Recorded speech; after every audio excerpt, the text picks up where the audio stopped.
Live from Orlando, Florida, you're listening to the Orlando Magic HQ podcast, the voice of Magic fans. Join us every week for a unique fan perspective on all of the latest Magic news and updates. The show starts now. What's up, Magic fans? Welcome back to another episode of the Orlando Magic HQ podcast, brought to you by the Believe Podcast Network and Bet Online. We're your hosts, Al, myself, Anthony. Today is Friday, January 26th, and in today's episode, with the trade deadline right around the corner, we thought it'd be a great idea to go over some of our OrlandoMagicHQ.com trade scenarios from our new writer, Angel, that I think would be a great way to start kicking off some of the things that we want to happen and kind of get our thoughts on some of the players that could potentially, be on the market for the Magic to possibly look at. Who knows? We're also going to talk, how do we not talk about Patrick Beverly and his stupid comments that he had in regards to Wendell Carter and the Orlando Magic. It's always fun when we can poke fun at Pat Bev. And then we'll talk a little bit about this last week in review with some of the games that the Magic played in. But before we get into it, quick word from our sponsors. Bet Online, with NFL playoffs right around the corner and the NBA season in full swing. Bet Online has you covered with all the up-to-the-second odds, news, and scores, with additional odds, lines, trends, and info on both desktop and mobile. You can access the world's best wagering information anytime. Head there today to get into the action, see all the updated odds. Remember to use promo code BELIEVE to receive your 50% welcome bonus on your first deposit. Bet Online, where the game starts. Do not forget that we also have our Orlando Magic HQ Instagram subscription program that replaced our Patreon program. A lot of great Magic content that goes there. We talk to our subs on a daily basis, and we do a lot of external content as well. So if you want to be able to have or be part of a very tight knit community where we talk basketball pretty often, man, it's not a bad deal, man, and it's a good way to kind of be again in that small community where you get a little more of a intimate conversation. So really good stuff happening there. And then, bro, let's get into the trade deadline trade scenarios. So, but before we get into it, give me. So the Orlando Magic HQ, we had some spaces that was happening tonight. That was pretty cool. That they were discussing some of the trade deadline wish list. Before we get into the trade scenario, Al, give me one scenario. Give me who is your number one. And I have a pretty good idea of who you're gonna say, but give me your wish list. Who's the one player that you hope that the Magic might look at to bring in? So I think, being realistic, for me personally, it's Michael Brogdon. I'm a genius. I think that I know it. Yeah, you know it, right? It just makes sense, man. The guy is a vet. He's a shooter. He plays point guard position, which we need to upgrade. I think he's the one guy that's attainable, shouldn't cost us too much, and would fit in right away with what we're doing in Orlando. I don't think it would be a drastic change in the locker room or on the court, for that matter. So I think that's a guy, to me, that I'm like, if you can go after a player that kind of fits every kind of bucket that we need to fit, that are weaknesses for us today, he will be that guy. How about you? Anyone comes to mind for you? Yeah, I mean, I've mentioned it before. High on my list is definitely Anthony Simons. He is somebody that I am not only because he's a Central Florida boy, but because I think that he just fits the group so much. He fits the timeline. He can shoot from behind the 3-point line. He's a player that can drive us and support us offensively, who doesn't have to be your number one option, doesn't have to be the number two option, but can step up in those moments when you need them. I think that he would be an awesome fit. Here's our issue with both of our wish lists, is that we are talking about two players that have dealt with injuries. It's just what it is, man. They're not players that we can rely on a day-to-day basis, on top of the injuries that we're already dealing with. So just looking at Malcolm Brogdon, if you're taking a look at the last 5 seasons, last season was probably one of the better seasons that he's had in terms of health. But he played a total of 67 games last season before 36, followed by 56, 54, and then 64. So this is somebody that consistently, since he's been into the league, outside of his very first season, has not played more than 70 games in his whole career. It was just his rookie season that he played 75. So when it comes to people that we want to integrate to this team, the Magic are in a very sticky situation because whatever their move may or may not be, it could really hurt this team.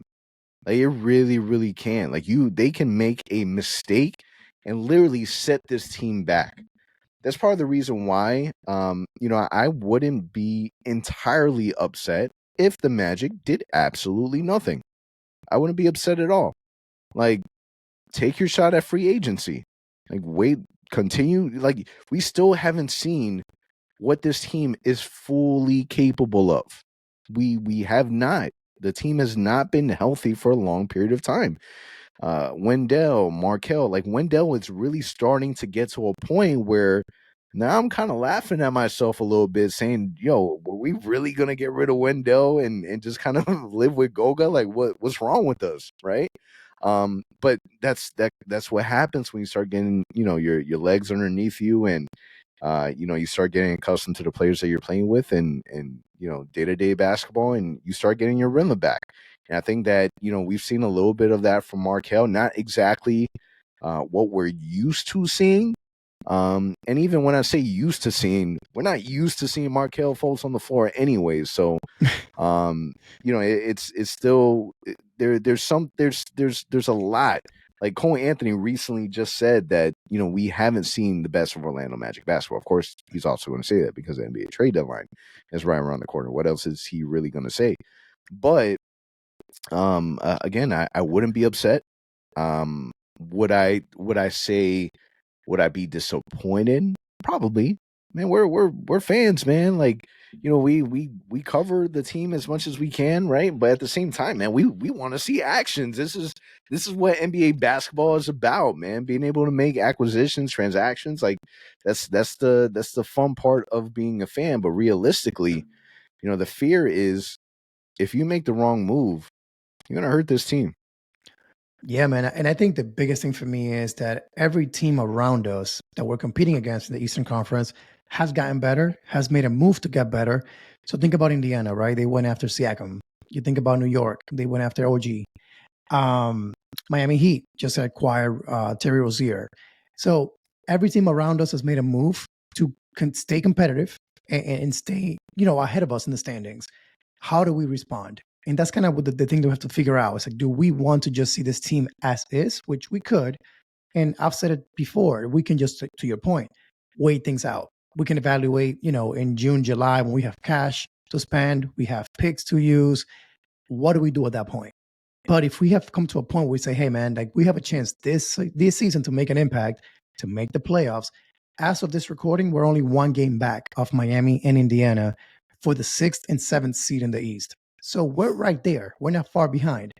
If we can put it together, which, by the way, we have the easiest schedule remaining in the NBA. So if you can make a move that is a smart move, acquire the right pieces, we might finish, 6th in the East. And who would have thought that, back in October? I don't think many of us did, being realistic. So that's what the front office has to figure out. It's like, where are we? Are we truly trying to make a push to make the playoffs this season? And I don't mean to like go after a star player. I mean like adding the right pieces, adding a shooter. If Markelle, you figure out, hey, there's something going on with his shoulder, he cannot figure it out, he cannot stay healthy, enough is enough. Do we pull the trigger now? Or do we wait until June to let him go? That's kind of what they have to wait. But let me ask for your reaction on that. You've seen every team around us get better. Does that make you want to make a move more? Or are you okay saying, you know what? It's okay. Let them do what they want to do. We can still evaluate what we have. I mean, that's really my rebuttal, right? So if we can pump the brakes for a little bit, I know people don't want to hear this, but what if we're just not, that's not where the Magic want to be at, like from the front office perspective. Like, yeah, if we can be in the 6th seed, 5th seed, like that's who doesn't want to be there, right? But if we're looking at natural progression, if we're looking at just from last season, getting better if the goal was not necessarily to make the playoffs, but to be better than last season, the Magic have accomplished that. Not fully, but you can definitely say that we're on the right track for it, right? But to go from not making the playoffs to now making the playoffs, that is a huge major jump, right? So like I'll put it to you this way. If the Magic don't make the playoffs, but we make the play-in, but we still don't make the playoffs, do you consider that a successful season this season? That was, I go back to our recording before the season. We did our season predictions, and that's what we wanted, right? It was to just make it to the play-in. That was the next level up for us. So obviously we would be disappointed because the fan base, we look at what this team has, and I know that the front office would view it this way as well, in the sense where this team is good enough to make the playoffs. Hell, you can even debate that the Magic are good enough to make noise in the first round. Like I would argue that a team would be scared to play us in the first round because we're a little bit of a wild card. But if we're being 100% honest with ourselves, the predictions or what our expectations was, we're definitely playing. It's playing or fail. We go on a 9-game winning streak. We start winning games. Now it's a different perspective because now we kind of see what the team really is like when they're healthy. And we were also like second place in the East for a good time period. I feel like a lot of us, we got a little spoiled of our expectations. So, and it's natural for us to change our expectations, right? Yeah, we're a playoff team. So now playing is considered, a disappointment or a fail. But I don't think that the front office views it that way. That's why I would not be surprised at all if we didn't make a move and they wait to go the safe route, which the Magic are known to do, and wait until the offseason, reevaluate, which we know that's in the DNA of the Orlando Magic front office, and then kind of work and build the team that way. And if a trade makes sense later on to booster the roster, then they do it that way. But a player that we've talked about that we want, that we like, has been a player in the name of Buddy Hield. But you take a look at his situation in Indiana, he's going to be an unrestricted free agent. So the only reason why you would make a trade for a player like Buddy is if you think he is an absolute important puzzle to this team and you do not want any other team to have a chance at him. Like if you want a guaranteed adding that sniper to your arsenal, then you go out and you do it right now with the hopes that you can, get him to resign, right? But the Magic got money to spend, man. They're going to be extremely convincing in the offseason. So do you give up assets now to guarantee and really try to push, or do you play it out, see what you have with your team, pray that you can really get healthy, and then still try to make some noise at the end of the season? I think I wouldn't run it past the Magic front office that they would be okay with improvements. I'm not saying playing, I'm not saying playoffs, improvements from last season, and the Magic so far they definitely have that. I mean, the only thing that leads me to believe that there'll be a move to be made is the fact that Jeff has made a trade every single trade deadline since he got here, right? It all started with a Terrence Ross trade, and now you fast forward to last year. There's always been a minor move, whether it's been trading for a second round pick like Mo Bamba last year, always does something. So I think we will do something. It may not be a Buddy Hield. It may not be whoever may be out there, I don't know. I can't think of anyone that comes to mind. Tyus Jones. It may not be to that extent, but I think we do make a move. Just because I think the glaring issue with the team right now is shooting, right? We know that's an issue. It's been an issue for a while. So I wouldn't be surprised because I think about a guy like Chuma Okeke. I think about a guy like Gary Harris. I think about a guy, Markel Fultz. These are guys that are free agents also for us in a few months. So if you trade them now with maybe a pick attached to it, you're not really giving up much. You're giving up a guy that you're going to let walk no matter what in a few months with the hopes of getting a guy to come to Orlando that you're going to retain. That's why I think they may make a move. let me kind of link it all together too to what we heard this afternoon or this morning from Jake Fisher from Yahoo Sports. So he did mention it in a podcast recently that the Magic have been linked to a lot of guards in recent months. He went back to talking about Dame Lillard. There was some interest there. I don't know if that was real or not, but he's been pretty accurate when he's talked about the Magic in the past. So he did say the Magic have been in the market for a guard, primarily a point guard. He threw some names out there. One that it makes no sense to us is like Lowry, which I don't think we would want him in Orlando no matter what. It would be the most Orlando. That would be the most Orlando Magic thing ever. If no, they did. If that happens, I'll have some issues, bro. It would that be. Would I'd laugh. I'd laugh. But, I'd laugh at the fact that everyone would instantly be a Kyle Lowry fan. Probably not. Oh my goodness. It would be a crazy turn of events. 100%. That would be hilarious. If you thought Aaron Gordon didn't like us now, imagine. But another guy too is Mark Stein. Mark Stein has been again pretty close. He's one of the few reporters that I believe when he speaks about the Magic, and he's talked about again Markelle Fultz, Wendell Carter possibly being shopped. So there's smoke, right? There's smoke in the air. So there's something that again we may know that the Magic are trying to do. I just don't think it's going to be a major move if they make a move. I wouldn't be surprised if they go after again a shooter. Who that may be, I'm not sure. But with that being said, what do you think about Jake Fisher, those reports? Do you think there's any kind of truth behind them, or do you think they're just kind of guessing about what the Magic might do because of the glaring issues that we have? Yeah, I mean, Jake Fisher's comments were that Damian Lillard's camp thought about the idea of Orlando, right? That's what he reported. Whether that's true or not true, I think that kudos to where we're at now, because for a player like in Dame's caliber who is at the point of career where Milwaukee made the most sense, no matter what, the fact that there was even a moment of saying, what about Orlando? Goes to show you that there's a difference in terms of respect factor for the Orlando Magic, which I think is awesome. It's cool. I'll put that as a feather in the cap and, go along about my day. But in regards to like Kyle Lowry, let's be honest. Like Anthony Black, maybe you can debate best player available. You can debate thinking of the future of the Orlando Magic.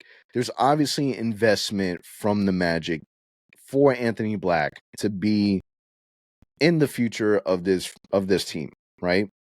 So it would make sense to bring in, a veteran point guard, as a stopgap for a couple years, 2 years until he's fully ready. Like I would not be mad at that idea whatsoever. Not the idea of Kyle Lowry, but the idea of bringing in a veteran point guard to be able to facilitate, man. Just kind of be the quarterback, grouping the guys together, being more organized, whatever the case may be. But if you bring in Kyle Lowry, like let's just use Kyle Lowry as an example.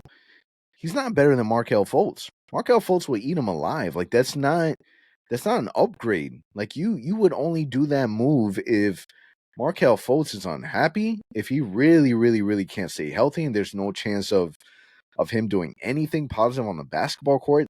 A move like that wouldn't make sense whatsoever, right? If you bring in somebody to be the point guard of this team, your starting point guard, he's just got to be better than Markelle Fultz. And right now, in terms of like vets who are out there, I don't know if there's really a player out there that I can guarantee will bring more to us than what Markelle Fultz could potentially bring to us once he really gets everything together. So I think that's the problem. The key word you said there was once he got it together, right? Because the issue that many fans are having with him right now is the shooting has taken a major step back. Like I don't think since he has been back from injury, we've seen him take a 3-point shot. We haven't seen him take a deep mid-range shot. So some concerns. Even the free throw form hasn't looked how it looked last season. So when you think about Paolo, think about Franz, you think about the fact that they need shooters around them. It's Markelle, that guy. I think we all love him. I think Markelle, again, has been a guy that we'll have rooted for. We want him to work out because, again, the potential is there. He is that playmaker. The concern is he doesn't fit in currently what we have built, whether it's Wendell, Paolo, Franz, what we have become as our core. He, unfortunately, if he can't shoot the ball, at least a mid-range shot, it's tough to keep defending him. And then on top of that, he's a free agent this summer. So it's like, do we pay him again? I've said it before in our group chats and stuff. I would be okay bringing him back, but it would have to be for a role that is not a starting role anymore. It would have to be for a backup point guard role, just because the health hasn't been there. And again, the shoulder issue seems to be continuing. We've seen the tape during the games. We've seen, again, the form kind of go backwards. So it's tough. If you're trying to make, again, a playoff push, it's either you go all in on AB, which I don't think AB is ready today to be that guy that drives us to the playoffs. Jalen Suggs has proven that he's not a point guard. Major improvements shooting the ball, which is huge and great to see. But he's not a point guard, let's be honest. So that's where it's like, all right, we got to figure this out. And one thing that kind of sucks is the Magic do never make a trade around the trade deadline weeks ahead. They wait until the very last minute to pull the trigger. And my concern is somebody might beat us for a Malcolm Brogdon. The Knicks might get him first. Or Tyus Jones. Another team might go out there and offer a good deal in the next few days. So that's the issue that I'm having with the Magic. It's like, I get the whole waiting and evaluating all your options. But if you're sure this guy fits what you're trying to do and you make that decision, just go get him. We had 3 days off just this past week. Would have been a great time to pull a trade and get that guy into practice before you get back into action. Didn't happen. So February 8th, in my mind, is when something will go down if something does end up going down. But in my opinion, honestly, man, I think the Markelle experiment can continue, but he cannot be the guy you depend on solely to be the starting point guard, because unfortunately we've seen it. And I mean, you mentioned Malcolm Brogdon's games played. Let's not even go to Markelle, because it hasn't been a good thing in the last, 3-4 years. So how do we count on him for the next 4 to 5? Yeah, Markelle, listen, if he can be healthy the rest of the season, then you're in good shape. At the same time, if he's really going to be an unrestricted free agent, we don't bring him back, the Magic are going to be left with not a whole lot. I mean, Cole Anthony, you know what you have with Cole Anthony. I don't see him ever really getting back to a point where the Magic keep him at a starting position for the rest of his tenure. If I'm being 100% honest with you, I think that ship is long gone. I think that, his contract, we put him in a spot where we feel like he's best at, which is being a microwave straight off the bench, and he does great in that role, and there's nothing wrong with that. But the Magic are going to have to figure something out. It's whether it's now or in the off season, it's coming. So we really just got to wait and see and figure out, see what that looks like. Is it February 8th? Who knows? Is it this off season? High likelihood. But let's get into some of these trade scenarios from our man Angel. So the very first one, which is really interesting because this is a player that has already been in the rumor mill in terms of him not being happy with his role and this team looking to get him shopped, which is Quentin Grimes. This is a player that from behind the 3-point line can really bring a lot of value in stretching the floor. So this trade scenario is the Magic trading Chuma Okeke and Gary Harris, which from a lot of fan made trade scenarios, this is Batman and Robin right now. Like every trade scenario has Chuma and Gary Harris together. So they're a good combo right now, right?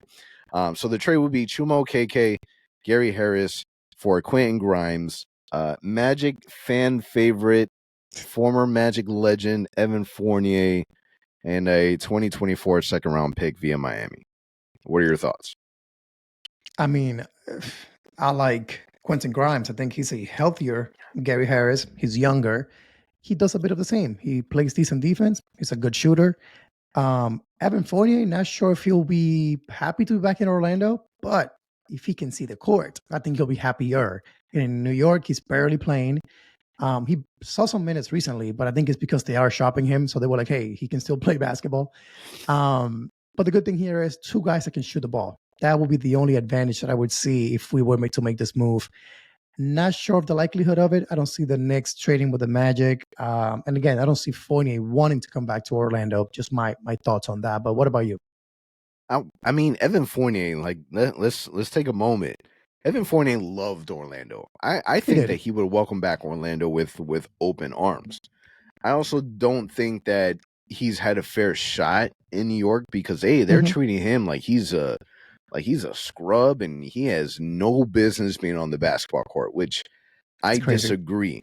I would also disagree with how much this guy is getting paid to do absolutely nothing.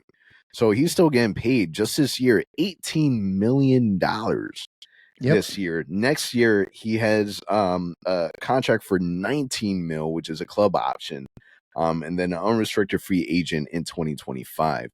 Man, Evan Fournier, man, he's still a 6'8" guard, and the part of the issue with the experiment of Evan Fournier the experience of Evan Fournier and the Orlando Magic is that we played all our guys during that time span not in the right position.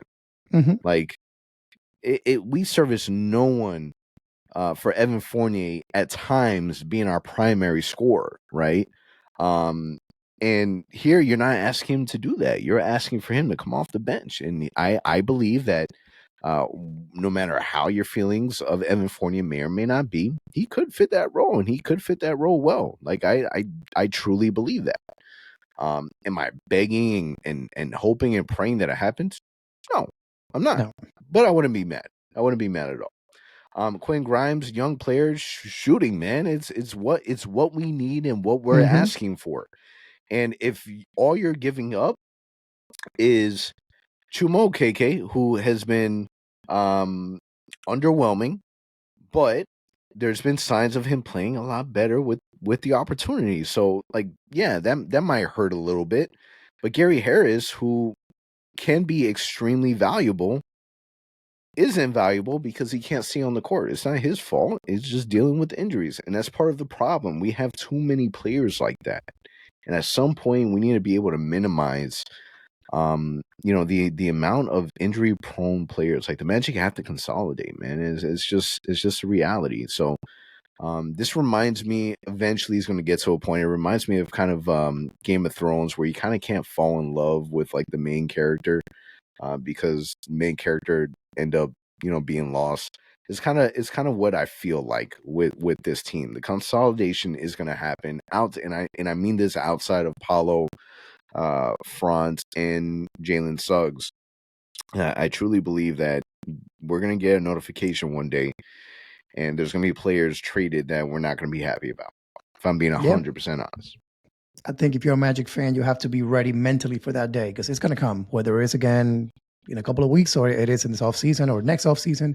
It's going to happen. To your point, I've identified really 4 guys in my mind that you're like, all right, those kind of are our core pieces. And that is, again, Paulo, Franz, Jalen Suggs. You can throw in there whether it's Cole Anthony or Wendell Carter. But outside of that, injury-prone players, guys that we're trying to see if they fit in. Funny enough, I'll throw in there Mo Wagner just because the Franz combination and Mo Wagner is going to be here for a while, in my opinion. But outside of that, you have another 10 roster spots to kind of play with that can be built around that core. But let's see what happens. Yeah, and I just want to mention this real quick. I don't see Wendell Carter Jr. being moved at all. Like, I really don't. To me, right now, it wouldn't make sense. Yeah, you can argue that we saw a lot of great things with Goga, and that highlighted a lot of things that prove that this team could play with a different type of big man, and I think that that's really what stood out. At the same time, it's just so hard. There's nobody that's going to give you more value for your dollar than Wendell Carter, and the front office knows that. I know that there was some frustrations, or it seemed like there was some frustrations from Wendell Carter of him not really seeing the floor as they transition him back, into the lineup. But I'm pretty confident that that's kind of gone away now that he's been impacting the game a lot more. Yep, he's back. He's back in the starting lineup. He's looking good. Again, I think teams are preparing better for Goga. In the last few weeks, he wasn't as productive anymore because they were game planning for him, and I think that impacted things quite a bit. His plus minus, you could see that impact kind of was more diminished in recent weeks. Here comes Wendell again, and the guy's averaging, I don't know, 18 points, 9 rebounds again. So you're kind of seeing that impact that Wendell can have. The issue with Wendell, like many others on our roster, is can he stay healthy? Yep. This next trade, Magic trade Markel Fultz, Gary Harris, and a 2026 second round pick via Denver for Gary Trent Jr. and Dennis Schroeder. So we know the Raptors have been selling players left and right. They're going to be entering a rebuilding stage here pretty soon. It makes sense, right? So Gary Trent's a guy that many Magic fans on Twitter, we've seen on X, that like him. They like the fact that he's a shooter. He plays some decent defense. Dennis has some history with Germany and playing with Mo in France. So I kind of like that pairing a little bit. So this is a trade that, again, I wouldn't mind it one bit. It would suck to see Markel go. We've talked about it at length in this episode. But if you're determining, hey, the time has come, we got to make the move, I wouldn't hate the return, if you ask me. What about you? I wouldn't mind it. Again, this is somebody that we're looking at as a stopgap. Dennis Schroeder, you bring him in for a couple years. If you really like the dynamic of Franz, Mo, and Dennis, yeah, that seems all right. I wouldn't be mad at it at all. I think that people will welcome him with open arms. But again, this is another player that has struggled with injuries in the past. Like this is ongoing, and this is, like, let's be honest, man. It's reality of the NBA. Players get injured. It's an 82 game season. Not every player is going to be, Mikal Bridges. It's just not. It's not what it is. Like it just isn't. So, it would be an interesting look at. But that again, that would only be, like, obviously if you're trading Markel Fultz, you've made the decision that Markel is not a part of your future. And bringing in a player like Dennis and Gary Trent, that's something that I would definitely consider. I'd give that one a thumbs up. Give it a green light. Me too. I wouldn't mind that one bit. All right, this next one. This is a name that we've heard continuously so far during the trade rumor mill. The Orlando Magic trade Markel Fultz. What's up with your boy Angel? Trading Markel Fultz left and right. Markel Fultz and a 2025 Denver first round pick and a lottery protected future Orlando first round pick for Tyus Jones and Corey Kispert. Listen, talk about snipers, talk about point guard playmaking. That would solve a lot of issues in one trade. I kind of like this one because Markel gets to go back home, and he loves playing in Washington. We've seen that happen where he just balls out when he goes back to Washington. So this could be a good move for him, right? To play with, Jordan Poole and Kuzma. Like, you never know. Maybe he finds his rhythm out there and revives his career even more with the Wizards. Only thing with this trade is I think the Wizards would want a lot more. I think it wouldn't be enough to just trade for Markel and 2 picks. I think Kispert alone is a guy that has a lot of value in the league. He's a sniper. He's a body healed, kind of developing into that kind of level. So if you ask me, you might have to throw more into this trade. I don't know if that means Jet Howard. I don't know if that means some other type of picks to the deal. But if you can land Tyus Jones and Corey Kispert, you're landing yourselves, again, a playmaker, which you need, and a shooter, which you need. So this will solve a lot of issues. Man, if we can reunite Corey Kispert and Jalen Suggs, you do it. I think that would be a really, really fun tandem to watch. Just reignite that whole Gonzaga feel, man. I think it would be super awesome. But yeah, I agree. I think that, Washington, they would definitely want more. At the same time, man, you go in there and go for the kill while the Wizards are down right now, man. They just announced that they got rid of their coach. Well, not really got rid of him. He's transitioning into a front office role that I find kind of weird. Like, yeah. Hey, Wes, listen, it's not working out. I think we're going to transition you to the front office, which on the flip side, I guess is kind of cool because, his dad was a big part of the Washington Wizards or the Bullets organization. So I think that that's part of the reason why they still made sure that they found a home for him. Especially because he just signed that contract not too long ago, so they're still going to pay him. So if they're going to pay him, then they'd rather him keep working, right? And like the Milwaukee Bucks, that they're paying 3 coaches at one time, ridiculous. Makes no sense. But yeah, man, I wouldn't mind. I like that look. I think that Mark Hill would definitely welcome something like the Wizards, because it's close to home. Yeah, it would be something that, again, I think that the fan base would like. They would definitely want more. Question is, are we willing to give more, and what does more really look like?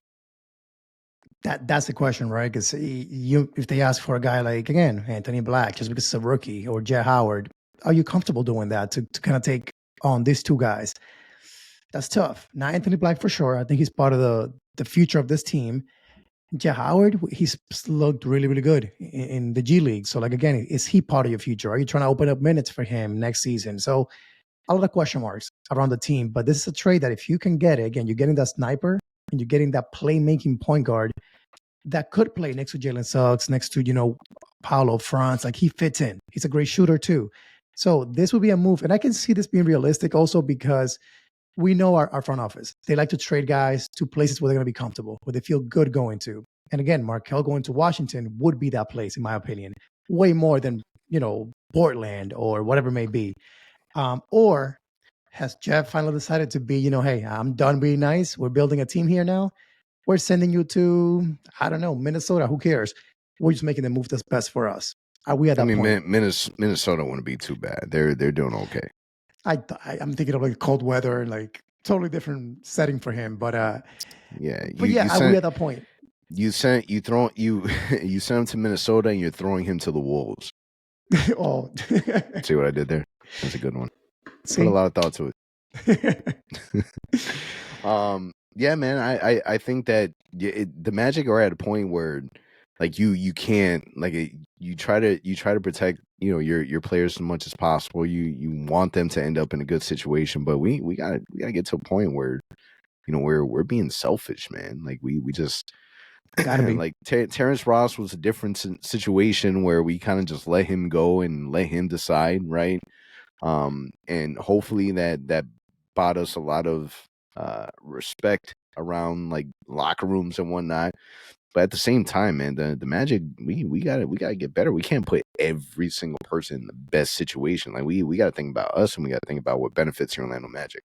Like, exactly. At the end of the day, like, the name on the front of the jersey should outweigh the name on the back of the jersey, at least to an extent. Like, there has to be a balance, but the balance needs to sometimes wave in the favor of the team itself.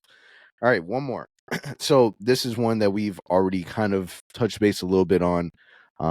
Angel has Malcolm Brogdon for Gary Harris, Chuma Okeke, a 2028 second round pick via Laker or Washington, 2026 second round pick via Detroit and or Milwaukee. So, yeah, again, I wouldn't be mad at Malcolm Brogdon. Again, you definitely have some concerns there in regards to the injuries. Gary Harris and Chuma Okeke, they're contracts that you're able to utilize to be able to make things happen.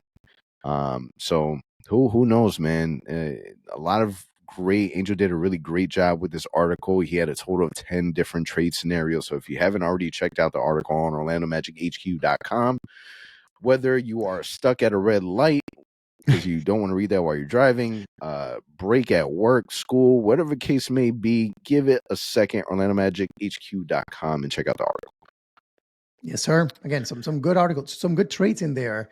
Some that we were like, that would be a dream scenario. Like he had in there, Trae Young as a potential trade. That would be awesome. I don't think there's any kind of chance that happens, at least not this season, maybe in the future, but definitely check it out. Yeah, absolutely. All right, bro. So let's real quick just kind of touch base on this week in review. A good amount of games since we last recorded. We missed out last week, but we had a total of about 7 games, more so or less.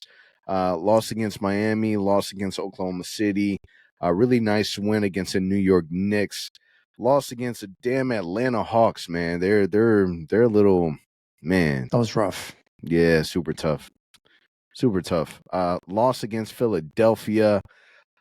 Just a quick touch before we talk about the other games. Just when it comes to Philadelphia, Patrick Beverly, man, like what is his issue? I really feel like this guy is super sour about the Magic waving him. Like there's just something about him being waved that didn't sit right, which honestly I respect. I respect the fact that he doesn't like the Magic because he got waved. Like he didn't feel like maybe a part of him was a little excited. I'm going to be in Florida, great climate, great weather, no state taxes. Like it sounds like an amazing idea, right?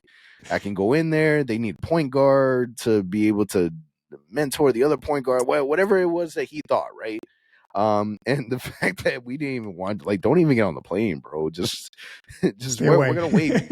Just stay out there, right? I think he was really butthurt about it. I really do believe that because every chance he gets, he tries to find a way to talk smack about the Magic. And honestly, what I find a little funny, right, is that those that are listening to the podcast, those that you know interact with us on social media, those that talk about Orlando Magic basketball on Twitter, IG, Facebook, wherever it is, the Magic fan base is starting to get a little reputation, right? Which is super cool because you're starting to see that our words collectively as a group have power, and it's starting to piss people off, which I think is awesome. Eddie House was the first example of that, and now we're seeing a little bit of Patrick Beverly. But Patrick Beverly pretty much stated after unfortunate loss against the Magic, unfortunate loss against Philadelphia. Pretty much stated he brought out a tweet that said, "Belt to ass tour, thanks Orlando, way to show up." And then uniquely in the press conference post game, Wendell Carter was asked about it, and Wendell Carter, just to kind of summarize it, says no one's worried about Patrick Beverly. And we're just not. He dropped what, 5 points? Like he didn't impact the game, and good for you. That's all he said. That's it. And that created chaos in Pat Beverly's mind. That was like disrespectful towards him. That was a loser mentality for Wendell to have. Yeah, he used that sound bite for his podcast, which was cool, I guess. And that was it.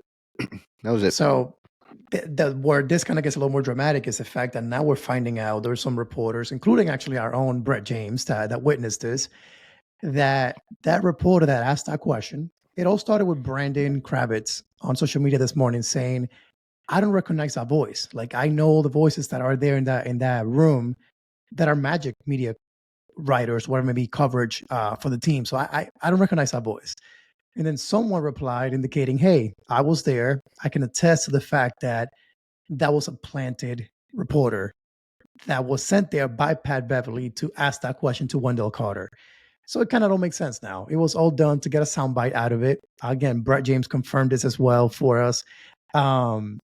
So it's just weird, man. It's corny. If you ask me, you're trying to get more views, more likes on your podcast. So you're kind of trying to get this sound bites out of Magic players. But to your point, I don't get the obsession with Orlando. It also went back to when we were talking about early in the year with Pat Babs and his podcast about Paulo and Franz being ranked, I think, the 40s in the NBA.com's player rankings. And he's like, they shouldn't be there. They haven't made the playoffs yet. And he keeps taking shots at Orlando for every no chance reason. He gets. So it's weird. He's a weird guy as it is, but this is a new low for me in my eyes. Like, how do you go to an away team's press conference to get a soundbite for your podcast? That's really dumb in my mind. Yeah, so that Philadelphia game was not a pretty one, but we ended up getting Franz Wagner back the following games against Miami and won 105-87, and then just a brutal loss immediately after to the Cleveland Cavaliers that didn't have a lot of their key pieces. So truthfully, I was really glad that we were able to have this really long break. We take on, who is it, Memphis next, so it's good that we were able to have this long break. We have players that are still banged up, and hopefully they're able to get some of this time to be able to rejuvenate, get some rest, and hopefully we got some fresh legs as we take on, the rest of these 8 games before the NBA trade deadline. And what's interesting, as I'm looking at the schedule, the Magic end up playing against the Spurs at 7 p.m. on trade deadline day. So it's going to be an interesting day if the Magic do end up doing something, because they got to go to work, man. It's just what it is. That's right. The Magic do face the San Antonio Spurs for the first time on January 31st. That'll be our first time that we will take a look at number 1 pick from last year versus the number 1 pick from this year. Surprisingly, there's not going to be a whole lot of hype around it. And I swear, if I see I'm talking about any highlights of Victor Wembanyama doing something simple and it goes viral, I'm going to drive myself crazy. Like I really am. The amount of love that this guy gets still confuses me. It doesn't. I understand it, but I just don't like it. It's just what it is. Yeah, man, it's sickening to a point. All the love that he's getting, all the attention, and again, Paolo had a historic. We've talked about this before. Paolo had a historic season last year. None of that. Having a great sophomore year doesn't matter. No national TV games for you. Nobody cares about you. So I really hope they go to San Antonio next week and put on a show. Yeah, Paolo has some highlights against Wemby, because that would be ideal for us. I keep saying, why are we not getting any attention? I need Paolo to put his shoulder down and just big body move, and I need some type of flex. I need extra energy. That's what I need. I need extra energy, because they have disrespected Paolo's rookie season by talking about Victor Wembanyama all year long. So yep, it's going to be an exciting game to watch. The Magic have Memphis tonight, Phoenix on Sunday, Dallas on Monday, followed by the first San Antonio game on that Wednesday. So talk to me. Predictions, next 4 games. I will say to you, and Magic fans that are listening to this, the schedule does get easier. We see Phoenix there. We see Dallas, kind of scary, tough games, but things get a little bit easier heading up into February and March. So definitely looking forward to that. This week ahead, you got to find a way to win at least 2 games, right? You got to beat Memphis at the very least tonight. You got to beat San Antonio. If you can steal 1 against Dallas and Phoenix, so go 3-1, that would be ideal. But in my mind, if you can go 2-2, I'll be perfectly fine with that. Adding to the week ahead also, don't forget, next Thursday is the announcement of the All-Star reserves. So Paolo Banchero hopefully will be an All-Star next time that we record next week. So definitely looking forward to that. Yep. I think we, at minimum, will be 2-2. Like Memphis on paper, that should be a game that we win. San Antonio on paper should be a game that we win. Phoenix, definitely going to be a fun game. There's a lot of respect from Kevin Durant and Paolo and Booker and them. So hopefully that would be a fun competitive game. You have the Slim Reaper versus the Slim Preacher. So it'll be a cool duel. You like the nickname, right? Just came up with it on the fly. And we'll see tonight. I know, right? We'll see what ends up happening, man. There's still a lot of time. I believe as we get closer and closer to February 8th, that we'll start to hear some more things happening. We'll start to hear a little more smoke before we start seeing the fire. So on that note, I appreciate everyone for listening. It is a wrap. And remember, the show is presented by Bet Online. If you feel like wagering, that's your place to go. And that note is a wrap. Catch you guys next week. For all the latest Magic news and updates, visit OrlandoMagicHQ.com and follow us on Instagram at Orlando Magic HQ and on Twitter at OMagicHQ. Also, remember to subscribe to our YouTube channel and subscribe and leave a 5-star review on your favorite listening platform.